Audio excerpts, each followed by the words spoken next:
प्रिय साथियों, आप सभी को नमस्कार और स्वागत है आप सभी का आपके अपने चैनल कृष्णा 9155 पर। आज हम इस वीडियो के माध्यम से उत्तर प्रदेश लेखपाल भर्ती परीक्षा 2021 के लिए एक महत्वपूर्ण टॉपिक ग्रामीण परिवेश विकास और समाज के लिए तीसरे प्रैक्टिस सेट का अभ्यास करेंगे। तो चलिए शुरू करते हैं। प्रैक्टिस सेट 3 और इसमें पहला प्रश्न है, उत्तर प्रदेश में उत्पादित की जाने वाली केले की किस्म नहीं है। केले की किस्म नहीं है पूछ रहे हैं। तो यहाँ देखेंगे ऑप्शन से मालभोग, चीनी, चंपा और उपरोक्त में से कोई नहीं। तो ये मालभोग, चीनी, चंपा ये सभी केले की किस्में हैं। तो इसका उत्तर हो जाएगा डी, उपरोक्त में से कोई नहीं। ठीक है। इसके अलावा अल्फान, अधेश्वर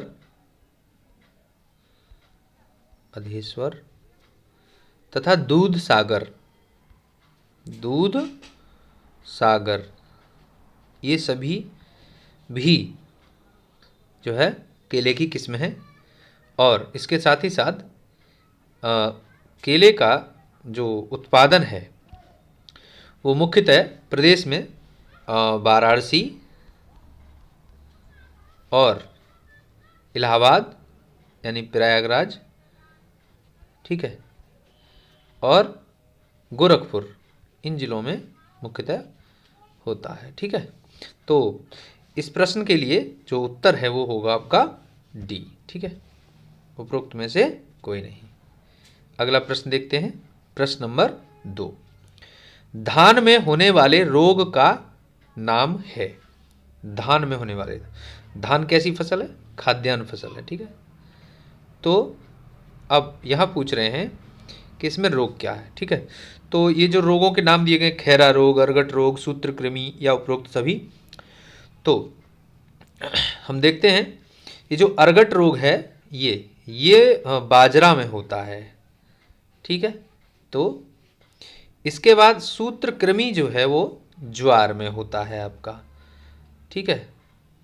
तो ये तो कुछ है नहीं, तो इसका मतलब उत्तर हो गया ए, खैरा रोग। ठीक है।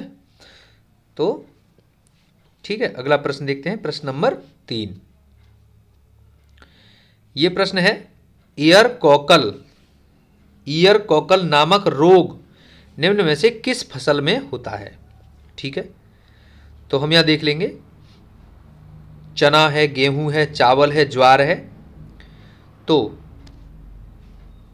यहां देख लेंगे ये जो ईयर कॉकल नामक रोग जो है वो, तो ये जो ईयर कॉकल नामक रोग जो है वो मुख्यतः गेहूं में होता है।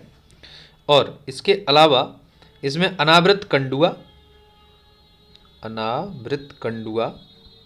ठीक है, कंडुआ और करनाल बंट, ठीक है, ये भी रोगों के नाम हैं, गेहूं में होते हैं। ठीक है। बाकी अगर हम बात करें चना की, तो चना में जो है वो आपके रोग होंगे, चना और जो आपका ये फसल है, तो चने में जो आपका रोग होता है वो उखटा होता है, उखटा रोग। ठीक है, याद रखेंगे। इसके अलावा गेहूं तो मैंने बता दिया ईयर कॉकल होता है। चावल की बात करें अगर हम, तो चावल में जो है हाँ मुख्यतः खैरा रोग, गंधीबग, जीवाणु झुलसा रोग, झोंका रोग, अभी हमने पढ़ा था खैरा रोग, वो सभी ये मुख्यतः खैरा रोग ही पूछा गया है, देखा है। तो अन्य भी होते हैं, भूरा फुदका, शीत, ब्लाइट, हरा फुदका, हिस्पा, ये सभी। ठीक है। ज्वार की अगर हम बात करें तो ज्वार में जो है आपके ईयर हेड मिज, ठीक है, ज्वार का भूरा फफूंदा, दीमक भी लग जाती है, तना छेदक, कीट प्ररोह, सूत्रकृमि, ये सभी होता है। ठीक है, सूत्रकृमि। तो ये आपके रोगों के और फसलों के नाम थे। ठीक, अगला प्रश्न है प्रश्न नंबर 4। प्रश्न नंबर 4 है वृक्ष बंधु पुरस्कार योजना किस वर्ष से चलाई जा रही है। ठीक है, तो वृक्ष बंधु पुरस्कार योजना, अब देखिए ये योजना क्यों चलाई जा रही है।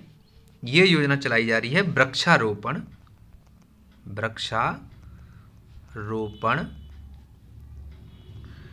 एवं वन्य जीव संरक्षण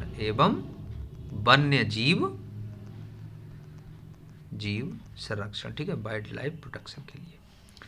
तो अब ये कब से चलाई जा रही है ये बात हम समझ लेंगे। ठीक है, तो ये चलाई जा रही है आपकी 2007-8 से, तो उसका आंसर हो जाएगा सी। ठीक है, चलिए अगला प्रश्न देखते हैं, प्रश्न नंबर 5। उत्तर प्रदेश में प्रथम सिंचाई कार्यालय कब खोला गया। ठीक है, पहला सिंचाई कार्यालय, तो आपको फैक्चुअल क्वेश्चन पूछा गया है। तो ये प्रथम सिंचाई कार्यालय जो खोला गया था ये सहारनपुर में खोला गया था, सहारनपुर में। ठीक है, और ये कब खोला गया था 1823 में, तो इसका उत्तर हो जाएगा बी। ठीक है, अगला प्रश्न देखते हैं, प्रश्न नंबर 6। देखिए पेंटोग्राफ के संबंध में असत्य कथन पहचानिए। पेंटोग्राफ, तो पेंटोग्राफ क्या है तो समझ लेते हैं क्या क्या बोल रहे हैं पेंटोग्राफ के लिए। पहला बोल रहे हैं इसकी सहायता से किसी मानचित्र को बढ़ाया अथवा घटाया जा सकता है। ठीक है, इसके बाद इस यंत्र में 4 पटरियां पीतल से निर्मित होती हैं जो कि लगी होती हैं। ठीक है, इसको सीधा तथा पलटकर प्रयोग किया जा सकता है और उपरोक्त में से कोई नहीं। तो देखिए ये पेंटोग्राफ जो है वो ये ऐसा यंत्र है जिससे मानचित्र को हम बढ़ाते घटाते हैं। तो ये सभी बातें सही लिखी हुई हैं, तो इसका आंसर डी हो जाएगा। ठीक है, ये उपरोक्त में से कोई नहीं, ये इसका सही जवाब है। देखिए पेंटोग्राफ को देख लेते हैं। देखिए चित्र में ये दिखाया गया है, ये है पेंटोग्राफ। ठीक है, तो ये पेंटोग्राफ जो है ये प्रत्येक दिशा में ट्रेसर को बड़ी भुजा के छेद में फिक्स सॉकेट जो होता है उसमें रखते हैं, जो भुजा के एकदम छोर में होता है। सीधी नकल के लिए बड़ी भुजा के सॉकेट में फुलक्रम को रखते हैं। तो कुल मिला के ये जो है मानचित्र को पढ़ने के लिए प्रयोग हम करते हैं। ठीक है, तो अब हम देखते हैं इस प्रश्न का, तो इसका उत्तर हो जाएगा डी, उपरोक्त में से कोई नहीं। ठीक, अगले प्रश्न पर चलते हैं, प्रश्न नंबर 7। देखिए पूछा गया है जरीबी लाइन पर बाईं या दाईं ओर से नापे गए लंब को क्या कहा जाता है। ठीक है, जरीबी लाइन पर दाईं या बाईं ओर से नापे गए लंब को क्या कहा जाता है। ठीक है, ऑप्शन से बतरी लाइन, उमूद, नुक्ता तकातो या इनमें से कोई नहीं। ठीक है, तो ये इसको कहा जाता है उमूद। ठीक है, आपका आंसर हो जाएगा बी। ठीक, अगला प्रश्न देखते हैं, प्रश्न नंबर 8। देखिए ग्राम पंचायत में सदस्यों की संख्या अधिकतम पूछी गई है, कितनी, मैक्सिमम कितनी हो सकती है। ठीक है, यानी इतनी हो सकती है। ठीक, तो उसका उत्तर हो जाएगा 51, यानी डी। 51 से अधिक नहीं हो सकती, 51 अधिकतम हो सकती है। ठीक है, तो अगर हम अगला प्रश्न देखते हैं, प्रश्न नंबर 9। देखिए पूछा गया तहसील दिवस का आयोजन किया जाता है। तहसील दिवस, तो ये तहसील दिवस जो है वो माह के प्रथम एवं तृतीय मंगलवार को, माह के प्रथम एवं तृतीय गुरुवार को, माह के प्रथम एवं तृतीय शनिवार को, या माह के द्वितीय एवं तृतीय मंगलवार को। तो साथियों इसका उत्तर हो जाएगा आपका ए, यानी कि माह के प्रथम एवं तृतीय मंगलवार को तहसील दिवस का आयोजन किया जाता है। ठीक है, तो अगला प्रश्न है प्रश्न नंबर 10। आपसे पूछा गया है कि उत्तर प्रदेश कृषि अनुसंधान परिषद कहाँ स्थित है। ठीक है, उत्तर प्रदेश कृषि अनुसंधान परिषद कहाँ स्थित है। तो देखिए उत्तर प्रदेश कृषि अनुसंधान परिषद ये लखनऊ में स्थित है। ठीक है, इसका उत्तर हो जाएगा सी। अब अगले प्रश्न पर चलते हैं, प्रश्न नंबर 11। ये पूछा गया है कि कृषि वर्ष कब समाप्त होता है। कृषि वर्ष कब समाप्त होता है पूछा गया है। तो समाप्ति की बात करें तो हम कृषि वर्ष जो है वो 30 जून को समाप्त होता है, यानी कि जब जायद की फसल है ना, जायद की फसल, या इसको कहें ग्रीष्म ऋतु की फसल जब होती है तब ये कटती है तब मतलब ये आपका कृषि वर्ष समाप्त होता है। ठीक है, अब इसके साथ साथ हम समझ लेते हैं ये कृषि वर्ष शुरू कब होता है ना। शुरू, ये शुरू कब होता है, तो शुरू की अगर हम बात करें तो देखिए शुरू ये तब होता है 1 जुलाई को मान लेते हैं। ठीक, 1 जुलाई को ये शुरू होता है और खरीफ की फसल के साथ इसको शुरुआत माना जाता है और साथ ही साथ इसको हम कह सकते हैं वर्षा की फसल, वर्षा ऋतु की फसल। ठीक है, तो ये हो गया कृषि वर्ष। अब हम आगे बढ़ते हैं। ठीक, प्रश्न नंबर 12 देखिए पूछा गया है, आपसे पूछा गया आलू अनुसंधान केंद्र कहाँ स्थित है। ठीक है, आलू अनुसंधान केंद्र कहाँ स्थित है, तो आपका ये जो आलू का अनुसंधान केंद्र जो है वो आपका मेरठ में स्थित है। ठीक है, उत्तर हो जाएगा सी। आलू के संबंध में एक फैक्ट ये है कि गोल क्रांति अगर पूछा जाता है गोल क्रांति किससे संबंधित है तो वो आलू से संबंधित है। ठीक है, आलू आप याद रखेंगे। ठीक है, अगला क्वेश्चन है प्रश्न नंबर 13वां प्रश्न देखिए पूछा गया है कि निम्न में से कौन सी भूमापन की अंतरराष्ट्रीय स्तरीय इकाई है। ठीक है, इंटरनेशनल लेवल की बात कर रहे हैं तो भारत की अगर हम बात करें यहाँ पे तो देखिए भारत में तो ये बीघा, हेक्टेयर, एकड़, किला ये सभी प्रचलित हैं, लेकिन जो इंटरनेशनल लेवल की बात कर रहे हैं तो वो हेक्टेयर है। ठीक है, तो इसका उत्तर हो जाएगा बी। ठीक है, चलिए अगला प्रश्न देखते हैं, प्रश्न नंबर 14वां प्रश्न ये है कि निम्न में से किस चेन की लंबाई 66 फुट होती है। ठीक है, तो ये जो है आपकी गंटर चेन की या गंटर जरीब की जो लंबाई है वो 66 फुट होती है। ठीक है, जरीब वैसे तो 2 टाइप का होता है।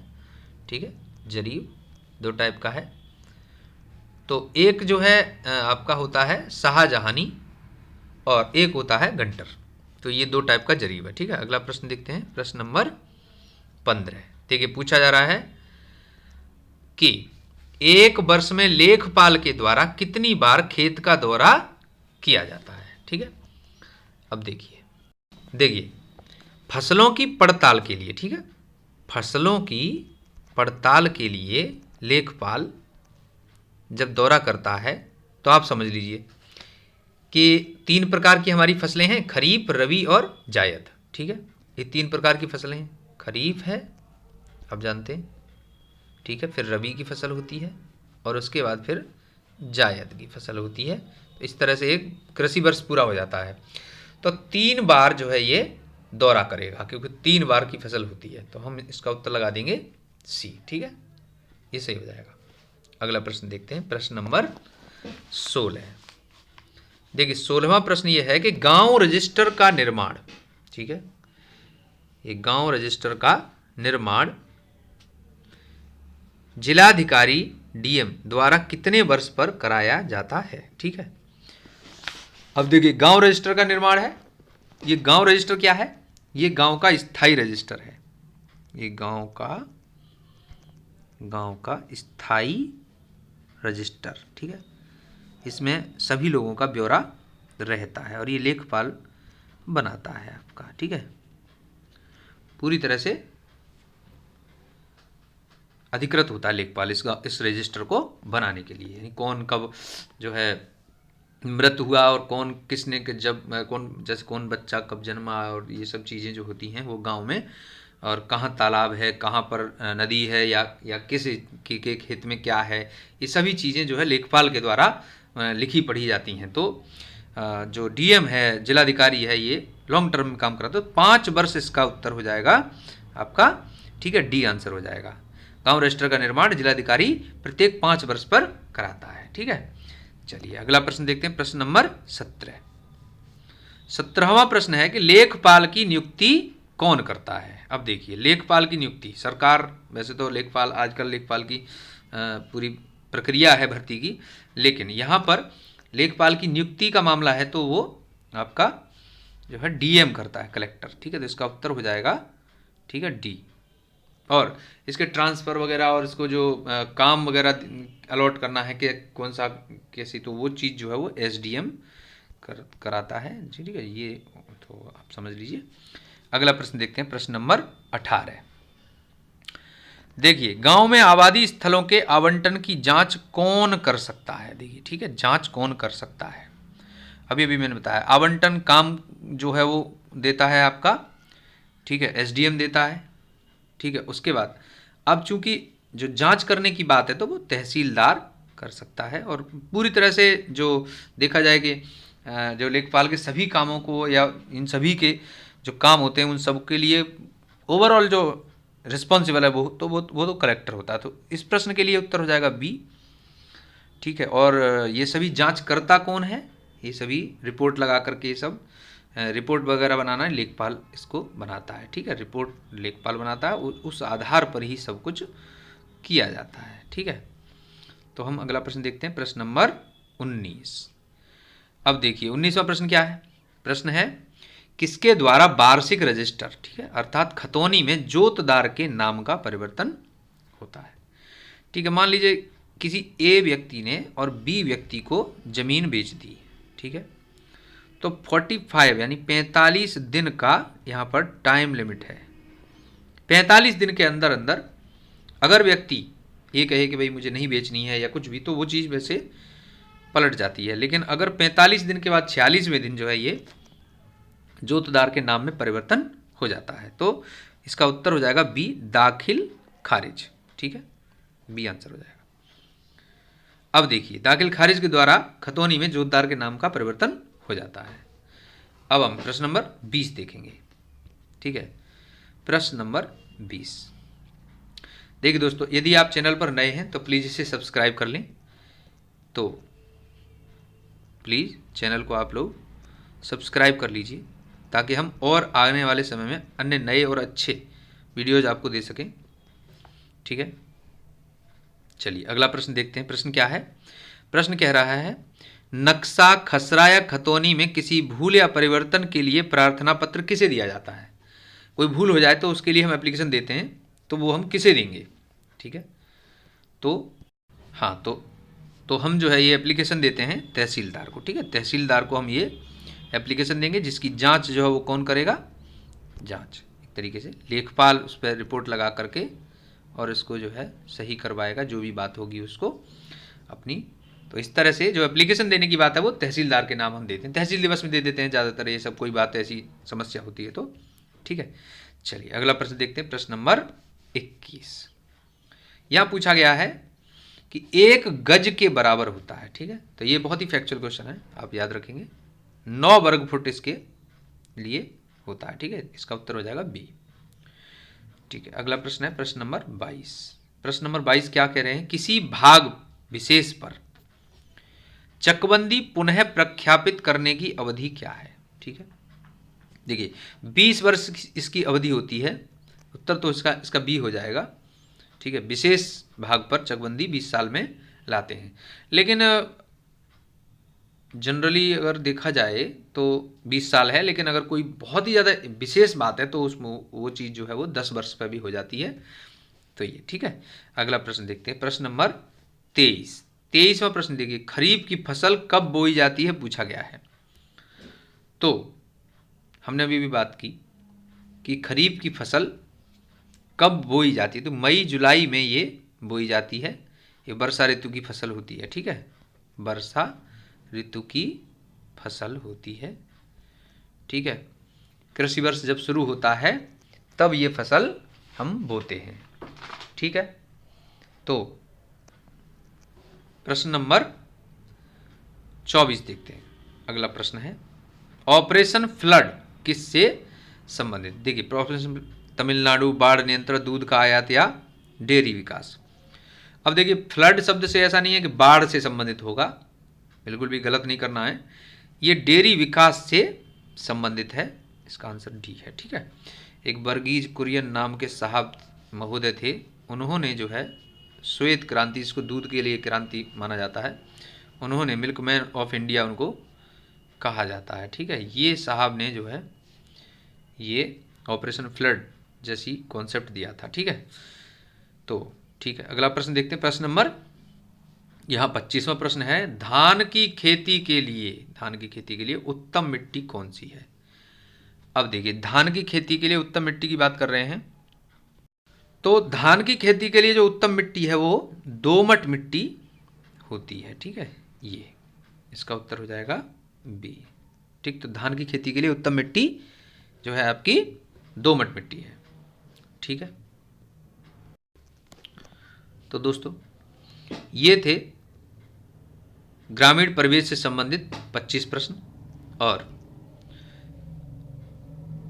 आप यह कमेंट करके बताएं कि आपको ये वीडियो कैसा लगा, तो हम इसके संबंध में और अधिक सुधार करके या और अच्छे प्रश्न आपको प्रस्तुत करेंगे। तो यदि आपको ये वीडियो हेल्पफुल लगता है, अच्छा लगता है, तो आप अपने दोस्तों में शेयर करें जो इस प्रकार की तैयारी से जुड़े हुए हैं। और यह ग्रामीण समाज परिवेश ये वीडियो की परीक्षा के लिए, विलेज डेवलपमेंट ऑफिसर की परीक्षा के लिए भी इम्पोर्टेंट हो जाता है। तो प्लीज़ इसे शेयर करें अपने दोस्तों में, लाइक करें, कमेंट करें, और हमारे चैनल को सब्सक्राइब कर लें। ठीक, थैंक्स फॉर वॉचिंग।